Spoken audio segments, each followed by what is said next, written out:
To know my grandpa was to love him. Not only was he a grandfather, but also a husband, father, father-in-law, brother, and friend.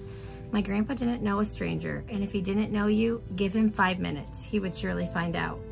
My grandpa loved telling me about all the different people he would meet, from a waitress at his favorite restaurant or to a nurse that took care of him at an appointment. He loved talking to people, and he genuinely cared about what they had to say. My grandpa left an imprint on every person that he met, whether you knew him 5 minutes or a lifetime. On Thursday, February 2nd, 2023, my grandpa was tragically killed in a head-on snowmobile accident on the trails of St. Germain, Wisconsin. This Thursday started out as any typical day would have on one of these trips. He had been taking trips to St. Germain each winter for decades to enjoy one of his favorite pastimes of snowmobiling. He woke up around 8 a.m., would have done his morning sit-ups and stretches, and went down to eat breakfast before he would hit the trails on his final day of riding for the week. He would purposely plan each of his snowmobile trips so that he would arrive on a Sunday evening and leave on a Friday morning.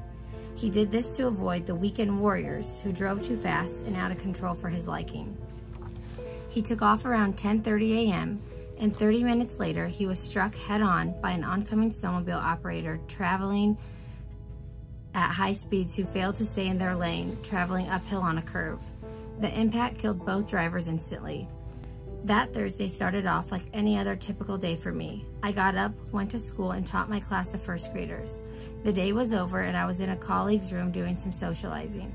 I came back to my classroom with a missed call from my dad and a text that said to call me before I went to volleyball practice, which I coached middle and high school for our district.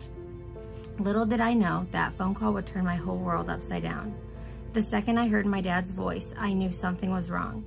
He told me that my grandpa had been killed in a snowmobile accident, and I was in a state of shock, and the only words I remember saying are, "You're joking," because in my head I didn't think that this was in any way possible. Thursday, February 2nd, 2023 is a day that changed my family's lives forever, and a day that will forever haunt us. That day, a grandfather, husband, father, brother, and friend was taken from this world tragically and unexpectedly. He left behind a wife of 58 years, 2 children, 7 grandchildren, and although he didn't know this at the time, his first great-grandchild was on the way.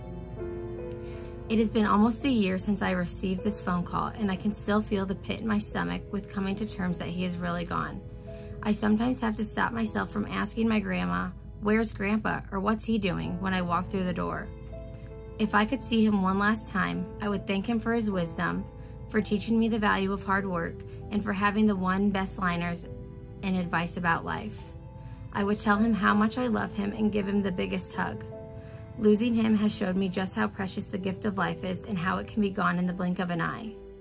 My hopes in sharing this story is to put a person behind one of the countless headlines that happen each winter due to similar accidents. Accidents which are 100% preventable and caused by reckless behavior. You often think it is just another accident until it hits close to home. Every rider is a person with family, friends, and pets whose loss impacts more than can be put into words. As we enter the winter months, please remember to drive responsibly so no one has to lose someone they love.